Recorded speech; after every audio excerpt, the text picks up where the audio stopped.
Hello, hello.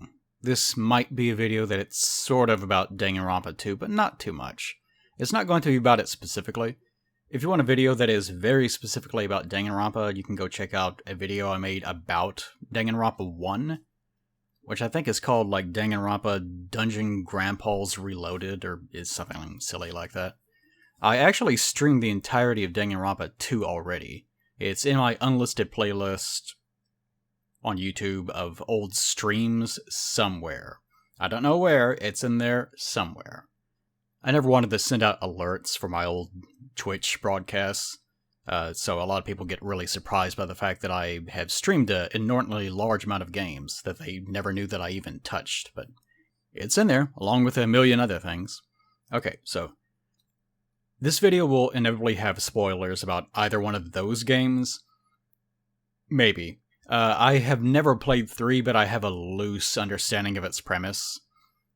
I wrote some notes for this particular video that I'm recording right now, but it's been a while since I wrote them, so I'll probably just end up confusing myself and start rambling. In other words, this is going to be an art gripe, so here we go. I've been very out of rhythm lately, and as a result, listening to old LPs in the background of doing other stuff, and I wanted to draw something that was not specific to anything that's been popular lately, because I've been doing that a lot lately, and I haven't really had a chance to just ramble. Otherwise I probably would have drawn something like an X-Men character to talk about X-Men 97, which I might do in the future, I don't know, but we'll see. But Akane here, this is Akane that I'm drawing. She is a overtly plague bait character design. There's nothing particularly amazing about her, which is kind of nice, since I don't have to talk about her too much. Because she is just obviously something that I would appropriate, and also she likes eating and fighting things. She's basically just a Saiyan in Danganronpa, so that's it. There's nothing more to her character. I'm not kidding. That's it. That's literally all there is to her. Anyways. So now that she's out of the way, I say this might contain spoilers because really the thing I've been thinking about is stuff that wasn't really specific to the game. It's more kind of, it's tangential to it. For example, I've always found the hope/despair angle to be very dumb, which, it's Danganronpa, of course it is. But even the developers will joke about how dumb the premise actually is. It's joked about in the first game, it's joked about in the second game. No one really takes it seriously, which is part of the appeal of the game sometimes, and also part of its not appeal. There's a word for that. For example, the most tragic event in human history that they keep lamenting about, that is the ground zero for everything that happens in the entire setting, across the entire planet. The most tragic event in human history, which you can probably think of a few. It actually was just a school shooting at a Japanese high school, and that's it. There are no real specifics on why society changed because of that, because there are no reasonable answers for it. And in Danganronpa 2, they have a character that is reading information about it and joking about how it sounds like stupid, fanfiction, or, something written by an amateur, because it is. The series really isn't too preoccupied with itself being good. Throughout every example of the series I've ever seen, whether I played it or not, it seems like the developers just don't really care that much. Which makes it sound like they're terrible games. They are kind of terrible. But it's more that the developers themselves are incredibly irreverent about the quality of their games. So everything is played very fast and loose, and it really feels like someone that is making a game in their spare time. It sort of has that atmosphere to it. Which is not the case, it just sort of feels that way in a vague sense. I don't know how to describe it otherwise. Some people that are fans of the series might be able to describe this a little bit better in the comments. Or chew me out in the comments, because the fan base for Danganronpa sometimes gets a bad rap. But the gameplay in Danganronpa is pretty bad, and I go over that a lot in my Danganronpa 1 video. If you want something that's more analytical and actually talks about it in a reasonable fashion, and even in the comments of that, people that were fans of the series that expected going into the video to be angry about it, the vast majority of the comments down there say, oh yes, well, he's right. Like, this is actually a very level-headed take on the series, and I appreciate it. So, apparently I did a good job of it at some point. I actually re-listened to it a few weeks ago, I think. I can't remember why. It's probably the reason why YouTube's now recommending me my own videos. Like, no one else is watching this shit, why don't you watch it? Thanks, YouTube. Appreciate that. But point being, I wanted to question, what is the value in Danganronpa? Because it has developed a reputation for toxicity. My understanding of that is that it spawned out of Something Awful forums. Not many people knew about it as a series, and it sort of grassroots grew as a result of people on larger message boards being a little bit too aggressive about sharing details of it, and it spawning out of one particular Something Awful thread that ended up going behind a paywall at some point or something. There's some weird story about that crap, and I'm not going to go into it. But basically, it just gestated in the wrong places. And it's also a very strange game that if you see some of its out-of-context information or, art or so on, then it can raise even more questions that you might be curious about. And the art itself is attractive from time to time. Not all the time, but time to time. So it can be something that you might want to learn about. So I kind of chalk it up a little bit to that. Plus, some larger channels started sharing playthroughs of it, which caused more people to take interest in it and so on. The characters are often terrible, but in-universe they're forgiven or rewarded for being evil, for various reasons. Out-of-universe, in our little world, as long as a character is funny or they have an attractive design, the fans tend to ignore how awful the characters actually are. So I can see why it would attract certain people that might lend itself to developing a reputation for toxicity or unhealthy behaviors. Something I was thinking about and watching the playthrough is my girlfriend loves true crime. And she's not like this, but it has exposed me to periphery examples of this sort of thing. Of things like fan clubs developing around serial killers, for example. Now, just evil, worthless human beings have a tendency to attract certain personality types that really gravitate towards... I suppose it has something to do with, one, the danger element, because some people are just attracted to danger in the sense that someone could do anything at any time.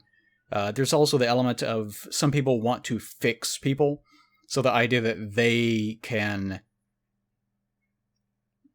get a hold of them and then change them to be better is something that is very appealing to them.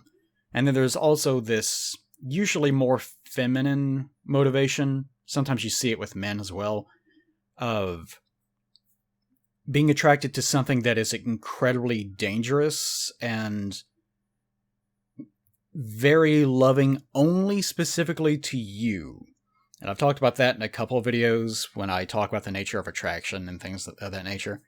Of how often people have that fantasy of this person is extremely potent and virile and just full of life and excitement, but they're very calm and gentle, but only with me because I'm the most special person in the world. It makes them feel like that. So that's part of the attraction. So there's that to it as well. There's also sort of that irreverent tone to it as well, where it feels like they're rebelling against society in some way. So all the things that people are unhappy with in their day-to-day lives, they can project onto this person in an effort to try to escape from their own reality. So that's part of it as well, I guess.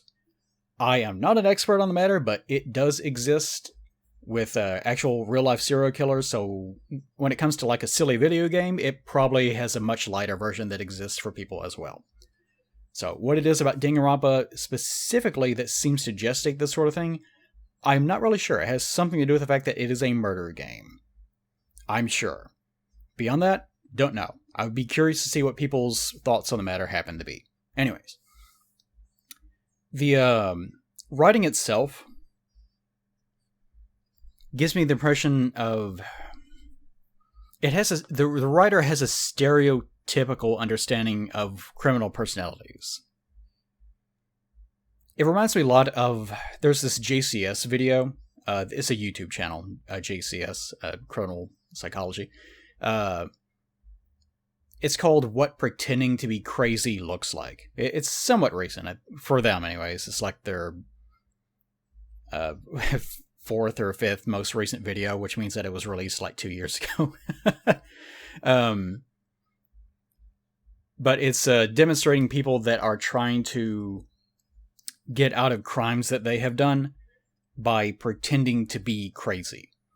So, temporary insanity as a defense almost never works in the United States or, the UK or anywhere where it's allowed. Even though in the 1990s, whenever I was growing up, this is one of the conservative hot buttons at the time. People worried about it all the time as this, this liberal way of protecting and coddling criminals and allowing them to get away with things where we all know what needs to be done. Yeah, I've talked about that before, but you get the idea. That was a big thing at the time, even though it wasn't actually a problem, never was. Standard conservative issues.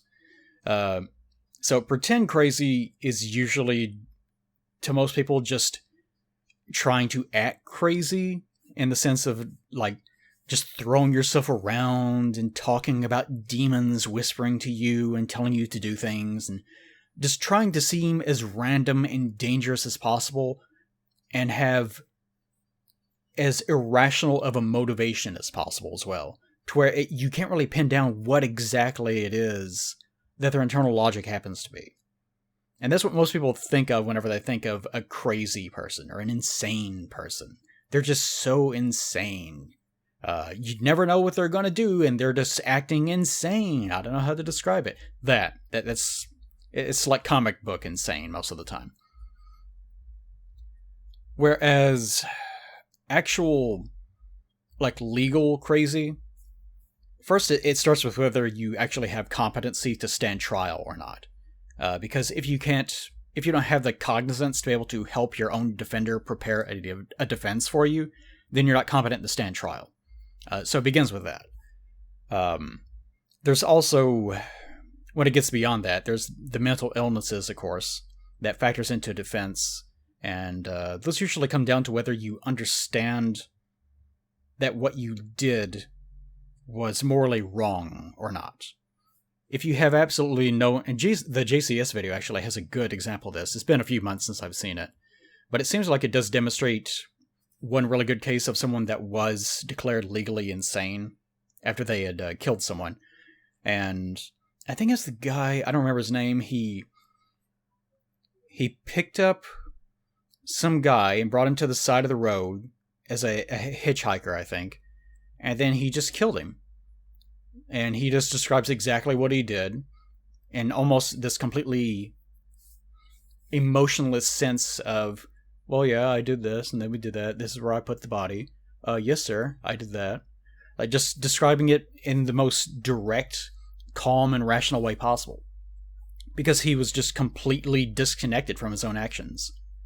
And I can't remember if he actually explains why he did it or not. It seems like he just says, I'm not quite sure, sir. Or it's something like that. So he wasn't acting quote-unquote crazy. He just is crazy. In the sense of he is not functioning correctly. Like there's something internally wired inside of his brain that just is not working. And if you know anything, like, hell, even like profound sadness, despondency, depressive disorders and things. They're disorders because that's what they are. Your brain is not really functioning correctly. That is a light version of what happened with me as well a few years ago. And it just feels like this year I'm like finally starting to clear out of it and become completely normalized again. Where it was just a way of thinking that something inside was just broken, and it was kind of hard to try to divert your mind away from thinking in that direction. I don't know how to describe it otherwise. Yeah, it's just your wiring is just not working the way that it should be working. And some people are born that way, and some people it just happens to them for some reason. It can be a result of medication as well. A lot of crimes are the result of someone taking medication, and then something inside them goes haywire, and they are just like that for a while, and that can generate temporary insanity as well. A lot of people will self-terminate, for the case of YouTube, for similar reasons, because they take medication for something unrelated and that just really destabilizes them just long enough for something to go really wrong. Anyways, point being, Danganronpa doesn't do that. Danganronpa has the cliche understanding of what crazy people are, where they just start laughing maniacally and start rambling about nonsense. It has... I never know how to describe it. I just call it Japanese writing in the sense of... characters will often ramble directionlessly about abstract concepts or human nature. They're not really saying anything. I feel like usually that is used as a trope in a lot of Japanese writing in an effort to try to make the logic of the villain, or whoever's talking, seem like it's unassailable, without them being overtly crazy. Because you have no clue what they're babbling about. So as a result, since you can't really approach their logic, even though they seem to have their own internal logic, then you can't really engage with them in any meaningful way. But it actually doesn't mean anything. It's just a way to try to create that atmosphere without actually dedicating yourself to actually having them have a directed point. It's also a way of protecting their motivations. Characters will often do things just for shock value, like in Danganronpa I'm talking about here, that they don't make any sense without resorting to just, they're crazy. The characters that do the crimes in Danganronpa will give like an explanation eventually, but usually it's not really rational. It takes someone that is like an ordinary kid, supposedly, like these are all supposedly high school students, and it leaps them from that to, I'm going to murder someone in this incredibly elaborate sequence of events in an effort to try to conceal what I have done. And then they'll offer an explanation for it in like the final minutes where they're spraying tears and drool out of every orifice in their body. Yeah, it's just a writing convention. There's really no substance to it. Japanese villains, though, like anime villains specifically, I don't know about their theater or fiction or anything, like novels. I mean, their anime villains tend to have some sort of sweeping generalization about society or human nature that barely makes any sense at all, just to try to ensure that random and surprising things can happen, or that they can do things that are cliche villain things to do in order to facilitate some sort of engagement with the protagonist. So it almost never really makes any actual sense. It's just there to be something that propels the plot forward. And that's kind of everything in Danganronpa. Even the premise of Danganronpa is the little bear that you see, Monokuma, the one that has half his body is white, half is black, and he has a little evil eye and such. The whole idea with him is he's just a character that is basically invincible and omnipotent as far as the premise of each game is concerned for different reasons. And it reinforces, no, you have to kill someone or else you will either die or you'll never leave this place, or whatever the rationale happens to be. And even that is just, a motivation to get things going. And even in game, it's described as being a motive. So really, that's all it is. It's just a very flimsy impetus in order to encourage a murder to transpire so that they can have the game of unraveling the case, and then after that, it's over. So, Danganronpa itself does really hinge a lot on these sort of non-specific shock-based writing things. Even society itself has broken down because of something, and it's usually, it comes back to that most tragic event that it happened in human history, which I described as being the school shooting, but actually it also often encompasses the greater change in society, so that everyone starts becoming obsessed with despair.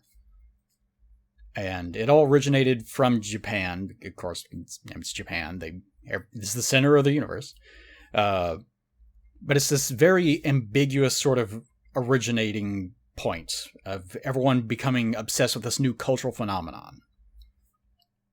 It's very, very vague. Hope, it's like the whole division is between despair and hope. Hope is written in the game to be more like ambition or determination. It's not really hope. So whenever they describe people as, like, each of the character will describe another character as, oh, you have a great amount of hope, for your motivations. And it's because they're talking about that character's personal ambitions or what their determinations are for themselves. It's not hope, exactly. And despair is also sort of used... It's more like emotional pain or anxiety most of the time. It's not actually despair. So it's this juxtaposition of, do you give in to whatever it is that is plaguing you at the moment? That's really what the series is written like. It's not about hope and despair. It's about, can you overcome the shit that I'm doing to you? And that's it. The main villain in the first game... This will be the first time I guess I have some sort of minor spoiler. Junko in the first game. She kills her sister on a whim so that she can feel despair, because she's the character that she's obsessed with despair. Everything has to be about despair. She wants to make sure everyone feels despair. So she kills her sister on a whim so that she can feel it. And then she luxuriates in it because, oh, it feels so good to feel despair. Yeah, I love that despair. But also at the same time, she claims that she feels nothing, which is what enabled her to do it in the first place. Meaning that she doesn't feel any joy or despair either.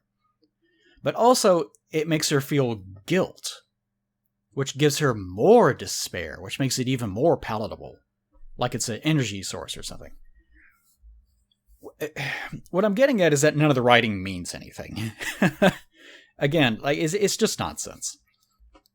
My real point is that in the series, there's no intellectual integrity to anything in the stories because the writer isn't taking it seriously at all.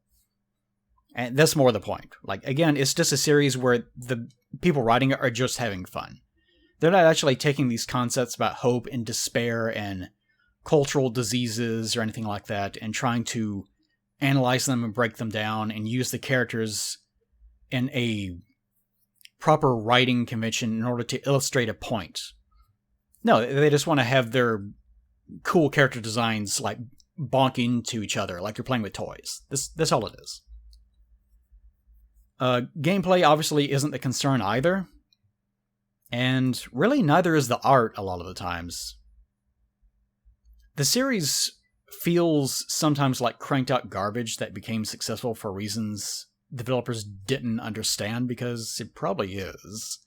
I really get the impression that the developers just made Danganronpa 1 for the PSP is what it originally released on. And they were very surprised that people cared about it and kept asking for more. And then whenever the second one succeeded to some degree, they're like, oh, okay, I guess this is what we're doing now. And they just kept doing it. I never get the impression that they ever once considered it to be something that was worth their time. Which is one of those little interesting writing things. There was something I was watching yesterday. I can't remember what it was. But I think about like writers or actors that have one extremely notable role. Oh, it was mangakas. That's what it was. I was watching a video about mangakas, people that write mangas. And most of the time, these people, these artists, work an entire lifetime. And typically they only have one property that gets really, really famous. Like take Akira Toriyama, for example. We all know him because of Dragon Ball. What else did he make? I know a lot of you have an idea. Like you can think of Sandland, you can probably think of some other things, right? But it doesn't really come to mind most of the time for most people. They may not even know what I'm talking about if I talk about Sandland.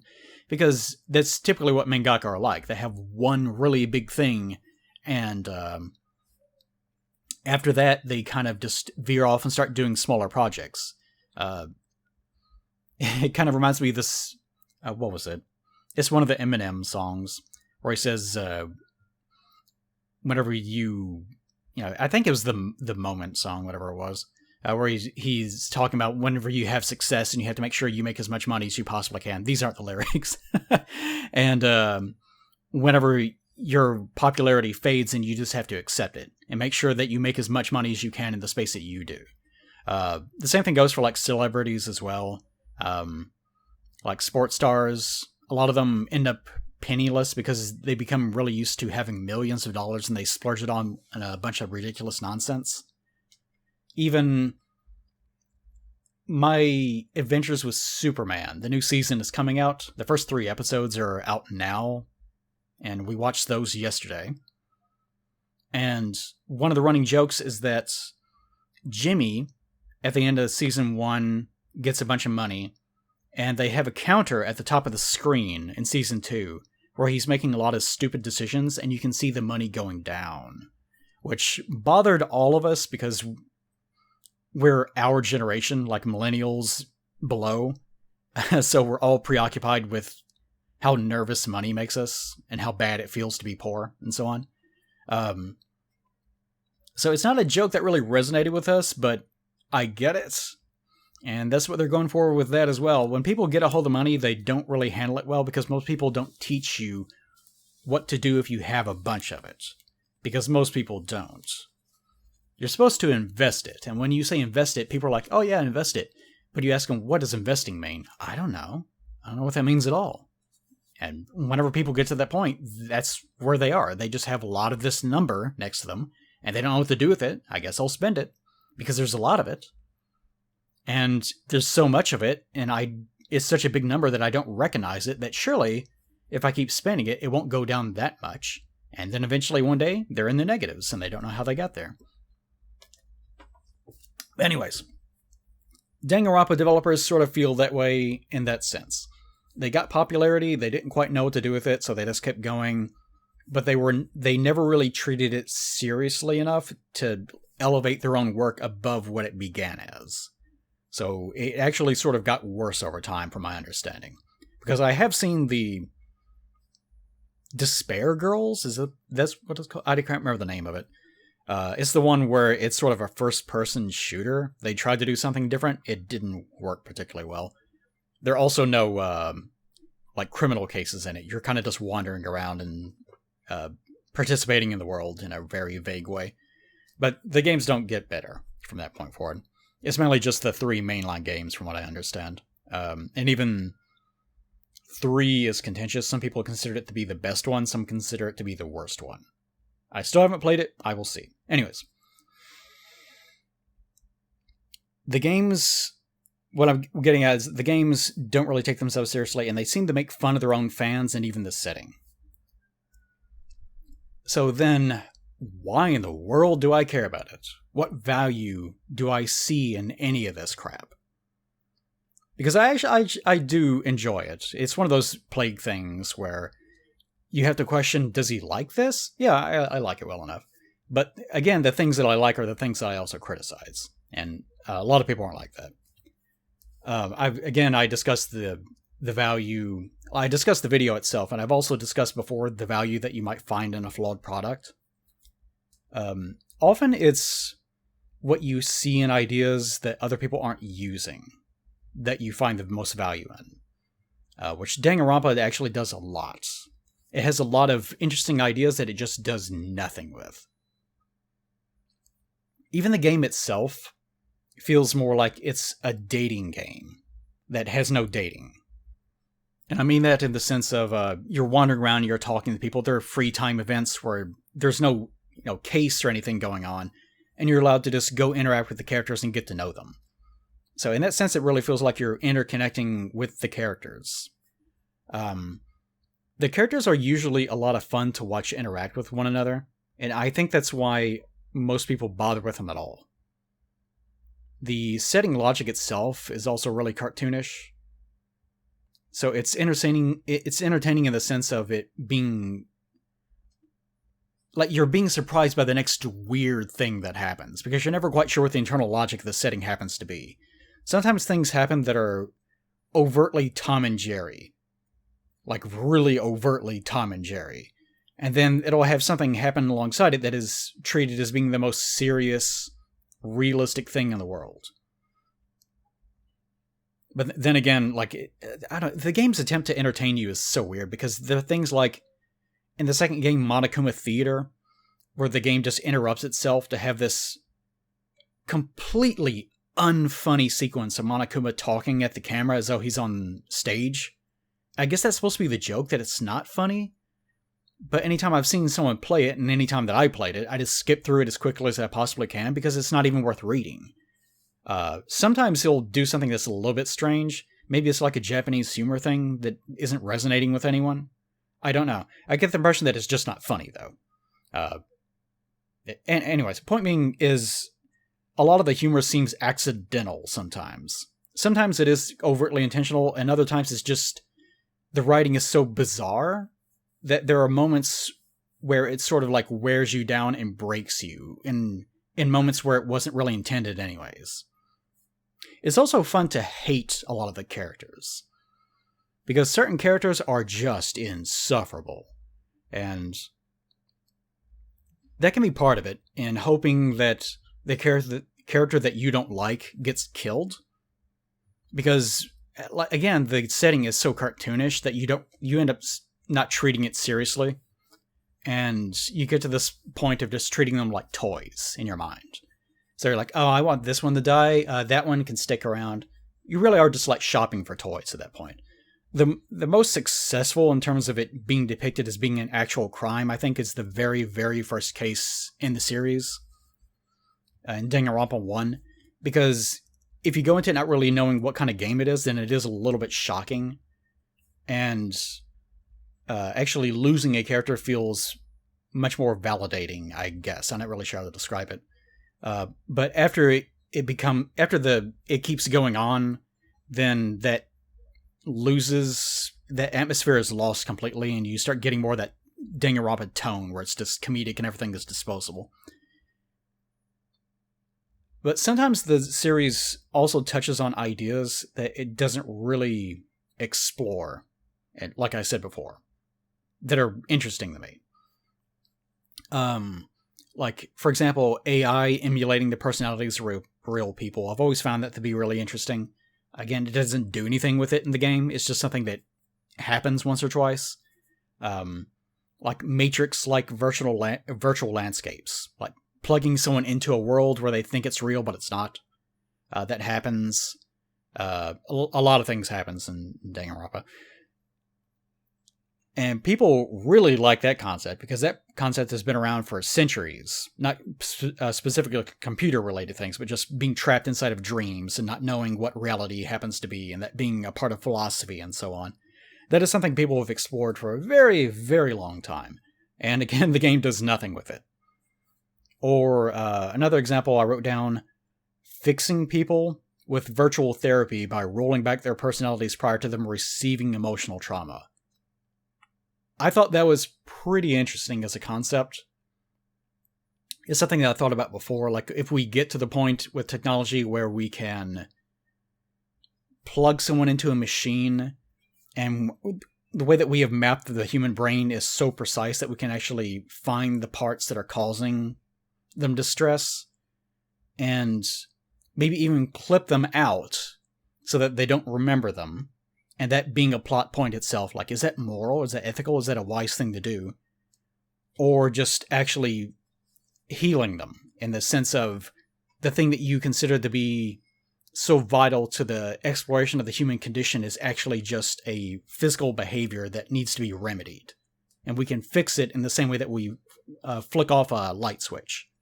And that becoming its own issue of what is reality to us whenever we consider the things that we can now remedy with a flip of a switch to be something that is so integral to the human experience. Is it really that important? Is it that vital? Is it things like that? Just I have little ideas like that all the time, and Danganronpa almost like touches its toe in the first sentence of that thought, and then it's like, nah, and pulls back, because really the only thing it wants to do is go, wow, it was the Matrix the whole time. Haha, you didn't know. And that's it. That's all it wanted to do.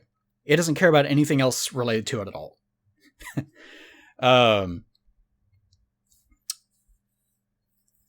Also, so I enjoy the characters to some degree in the sense that it's fun to engage with them. They're entertaining. They're cartoonish. It explores it. Well, it touches upon things that I would want to explore. So it does that. I also think about the characters all being typecast into very specific roles. Because the premise of the games is that you're inside of a school, and all the students in your class are quote-unquote ultimates. They have some very specific role or ability that makes them the ultimate in something. Like they're the most proficient in Japan, in other words, the world, at doing one specific thing.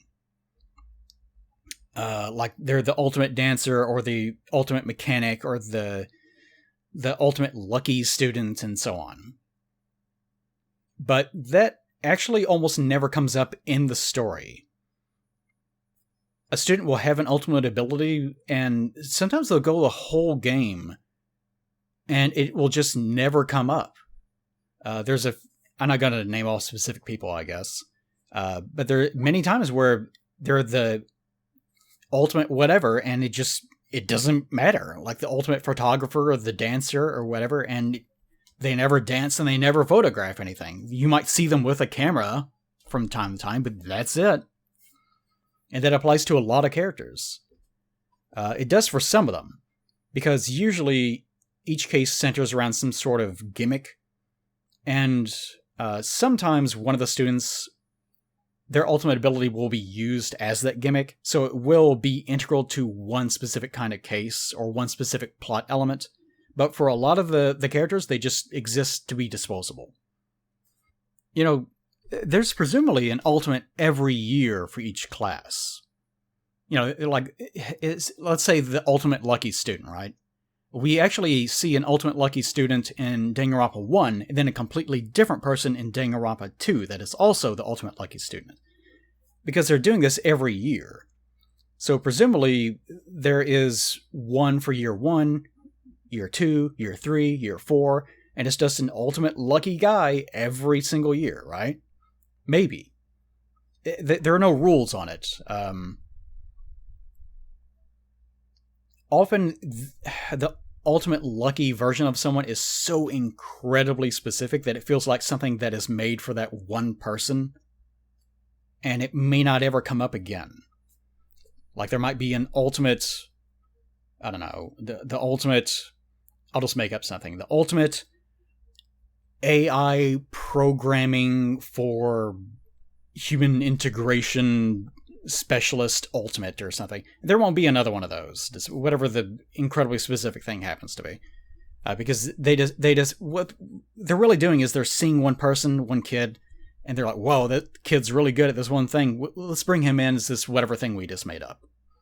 And that's what it's all about. And again, it's only the ultimate for Japan. You know, of course, Japan kind of sees itself in its writing as being the whole world sometimes. But whether this is going on in other countries or not, I have no idea. But I also consider these kids would pale in comparison to actual experts, you would think. Like if someone is the ultimate swordsman, for example. You would think that they're, sure, the ultimate swordsman for a kid. But this is also a Japanese game, so it could be that they're just the best in the world because, you know, they have this thing about teenagers specifically being the ultimate life form. And then whenever you become an adult, you just turn into mush and you stop mattering. So, like, the ultimate swordsman may actually always be a teenager. And then whenever you hit 20, you're of no use to anyone and you go into the pile. You become an office worker. I'm not sure. It's just one of those Japanese things. And they don't explore it at all. So you would think that there would be much greater experts in all these fields. They just don't exist as far as the narrative is concerned. But anyways, in conceptualizing these ultimates, it made me start thinking about all the pressure that must be placed on kids to, you know, be someone specific and completely dedicated to something that they've had a concept of for just a couple of years in some cases. Like the ultimate swordsman, for example, if she's 15 years old, or whatever it happens to be, then how long has she been practicing? Like, not even a decade, right? Maybe a decade, and even at the start of that, it was just giving a little kid a stick and then just saying, hold it. I really wouldn't describe someone as being the ultimate anything in that regard. But anyway, the point being, imagine all the pressure that you must be putting on someone in order to signify them as being the best in the world at something. It's ridiculous. But again, it's one of those narrative things that just is never explored. It never comes up. But I considered this, and I was thinking it is a very stereotypical Asian or Japanese concept to place this immense burden on a child, to have this solidified identity and this sometimes familial burden to succeed, to be the best at something. So I thought, well, maybe it's just something that more of a Western writer would want to think about, but the Eastern writer, it just seems like something that is very natural to them, like it's just part of society, so it's not worth actually concentrating on, because that's not the point that they're going for. Maybe? But I was thinking in the course of this would probably generate a lot of extreme abuse personality types. Because if you take a kid and then you try to manufacture someone that is the best in the world at something, like I usually hear about like great musicians, for example, because it's something you have to practice at constantly. And whenever you're younger, typically kids don't want to do that. They want to do other things. And then they'll grow up and they might get to the point where they're like, oh, thank you, Father, for forcing me to do this thing that I hated doing for the first 2 decades of my life and taking away my childhood, because now I'm great at it and I love it. Because they were, I guess, successfully manufactured to be a great musician. That happens sometimes. It's just really bizarre and unfortunate. And it makes for an interesting story, but it's not explored in Danganronpa at all. But anyways, point being, these sort of abused personality types, where they are children that are being taken and forced to become the ultimate in something, because that is something that their nation is placing a great amount of importance on, they might resort to murder if it was written that way. Like if you wanted to make the entire plot about taking children and then trying to manufacture them into being these perfect, marketable little soldiers, then yeah, they might be really unstable. And that might result in them taking extreme measures in order to survive or to please their parents or so on. But again, it's not written that way. It's just an interesting idea that isn't being used. Or, like in the course of making these ultimates, being told that you're special and you're better than everyone at something. That can make you arrogant or a spoiled brat, like Byakuya is a great example of that in the first game. Or something else I consider, it can also make you stop bothering. I've seen this happen before where someone that is very young is told they're the best at something. And they were the best at it because they got really obsessed with it and they loved doing it. And then they get to the point where they're recognized as being the best. And once they're told that, they sort of ease up on the gas and they start luxuriating in the knowledge that I'm better than everyone at this thing. And as a result, they just never get any better after that point. Because you get better at something by being challenged and trying new approaches with new ideas just nonstop. And if you're put into an environment, a school, where you're told you're the best at this one thing, no one else in the world is as good as you, then where do you go from there? You've already peaked, essentially. And it's not as though you're being brought in as the world's greatest programmer, the ultimate programmer, but everyone in the school is also the ultimate programmer from other countries in the world. Then that would facilitate growth. That's how you get like great athletes, typically. The best basketball stars, for example, I've talked about this before in some video, they tend to come from, I think it's what, no, I can't remember which video it is off the top of my head, but they tend to come from these very specific areas, because whenever you recognize, oh, my kid is really exceptional, like he's turning out to be very athletic, then typically they will get scouted, and they'll be brought to an area like Indiana is full of them, these sorts of camps, Chicago as well, some parts of New York and so on, Texas as well, where all these kids congregate. And now instead of facing just random kids off the street in their local hometowns, it's that effect of you're the best swordsman in your little village, and now you're just a drop in the ocean whenever you've met all the other great swordsmen in the world. That's sort of logic. When you bring these athletes into these sort of camps where they're being forced to engage with all these other really talented prospects, then that just makes them that much better, because they're forced to improve and they congregate ideas and approaches to whatever their vocation happens to be from different people with different perspectives from all around the world. That's the best way to grow. But they don't do that in Danganronpa. Again, they just try to find whoever is the best at something, and then they steal them. And then that's it. Also, people in universe tend to worship these ultimates. Like, it's a cultural thing where people will... like, they even show them on message boards, looking at all the ultimates and researching them, and seeing what they're up to, and treating them like they are idols or they are celebrities. And one of the characters in 2, Nagito, even treats the main character of that game like garbage when he thinks that you aren't ultimate. Like, he thinks he has this big revelation of, oh, it turns out that he doesn't even have an ultimate ability. And then he starts treating you like you're garbage as a result afterwards. Even though that term is a label that's just applied by the school staff of this school, and none of them are ultimates either. It's just a made-up marketing term, effectively. The school will just identify students that are good at something, and then they'll label them as the ultimate as a way of marketing their own school. And students that succeed afterwards, after they graduate, are looked at as being evidence of how good the school is. And then the ones that aren't, they kind of just are forgotten anyways. It reminds me a lot of, this is a Kentucky thing. Kentucky is obsessed with college basketball. It reminds me of Calipari basketball recruiting. He doesn't coach there anymore. They did not renew his contract this year. But he developed this reputation, this very earned reputation, for recruiting the best talent in the nation as basketball prospects, and then he would chase them away in 1 or 2 years to the NBA. Like, he didn't want them to stick around. And he would always say, well, it's to give them the best chance to succeed. But it really just ruined their future if they, didn't have a college degree, one. And also, he would often chase them away before they even really learned anything.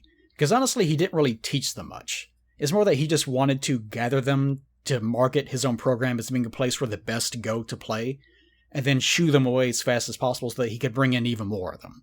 That way they weren't competing with one another. And that ultimately ended up stomping the program into the ground and made it to where they were, in some cases, missing the tournament completely. Because, sure, they had lots of talent, but they didn't have time to cultivate anything. There was no culture surrounding the program, and all the talent that should be there and all the learning that should have been there from veterans and so on just wasn't there, because there was no one there to teach anyone. It's just a method of marketing. And in the game, a lot of the ultimates are there, but they're dumb as a rock. It's not as though everyone in that school is incredibly gifted in terms of their ability to process information or to learn new information. Like Akane here that I'm drawing, she's not dumb as a sack of bricks, but she only cares about fighting things and eating and getting stronger. And each one of the games has a cast where it's very clearly divided between the characters that do all the solving. They're the ones that actually figure out the solutions to all the stuff narratively. And they're the ones that debate each other. And then there are the idiots that sort of sit in the wings, and most of the time they don't say much, but they will intentionally get things wrong, like, oh, it means that so-and-so was the killer, and then everyone has to correct them. They're basically just there to be narrative devices in order to give the player a chance to explain to themselves what's going on. And even that's giving it a little bit too much credit. But anyways, in universe, a lot of these students are dumb. In some cases, they aren't talented or skilled, they're just lucky. Or they're just innately better at something for no reason at all. Many of them are dumb, so the education system at that school is probably failing them all by pushing them out just to be marketing targets. Because sure, these kids will all graduate because they all need to, because that makes the school look good. But is the same teacher that is teaching the extremely advanced engineer also going to be teaching Akane? Are they teaching them the same thing? They really can't, because they're not equipped to handle the same load of information. So this school must be a terrible school in the sense of actually teaching them anything. Either it is ignoring half of its students, or just it would have to have a huge burden of having individual teachers for each individual student. In which case, they're really not teaching classes, they're teaching individuals, and they don't need to be there. It's just a horrible system. Another one of those Danganronpa things that it just doesn't really think about. So, yeah, in-game, the ultimate idea is just there to allow diverse character designs. That's what it actually is for. The entire concept of ultimate students is never really treated with any sort of reverence or understanding. It's not really even considered most of the time. It's really just there so that you can have different characters wearing different things and have them look really crazy looking. And to have them be really diverse in terms of their personalities. And that is it. It sometimes factors into case solutions like I mentioned, but that is it. The entire ultimate concept is just there to allow the artist to draw different things. It also almost never factors into some of the characters' behaviors or their choices. Like, a character can be the ultimate in something, and you would never even know. There are a lot of characters that you get to the end of the game, and they're dead. You're like, what were they the best at? And then you'll have to look it up, and you'll realize, oh, yeah, that never came up. I never got that impression at all. Because it was just there for the look, and that was it.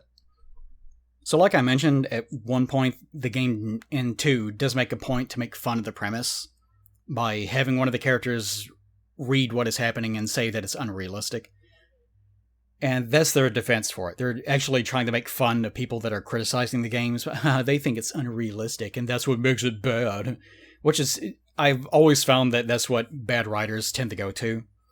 They always try to latch on to creating a straw man of someone going, well, it's unrealistic, and because something isn't realistic, it must be bad. But it's a defense mechanism. For Danganronpa, it's not that it's unrealistic, which it isn't, I guess. It's so much that it has ideas that it does nothing with, and has no internal logic to its own setting.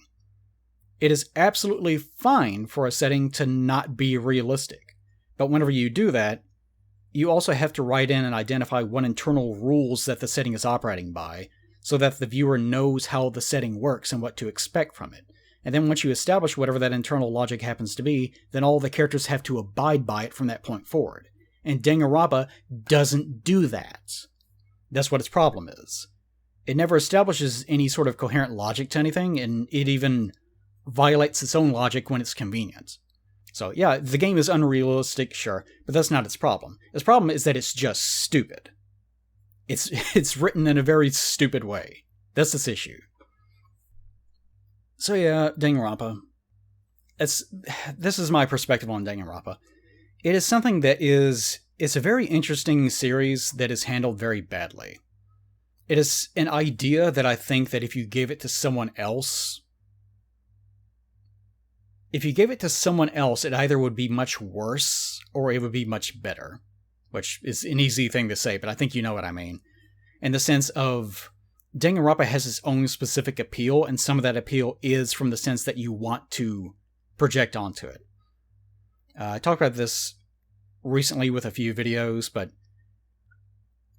whenever you find a property that is accessible and you enjoy it, but it has elements to it that are messy, then it is very easy to try to fix them. Like fix them, create fan fiction, come up with ways to resolve their issues and so on. The Dark Souls video that I'm doing now is, I go into it a bit with mentioning like Star Wars and Harry Potter and things of that nature. where it has an obvious appeal, but it has lots of things that are wrong with it, which also tends to attract people discussing it.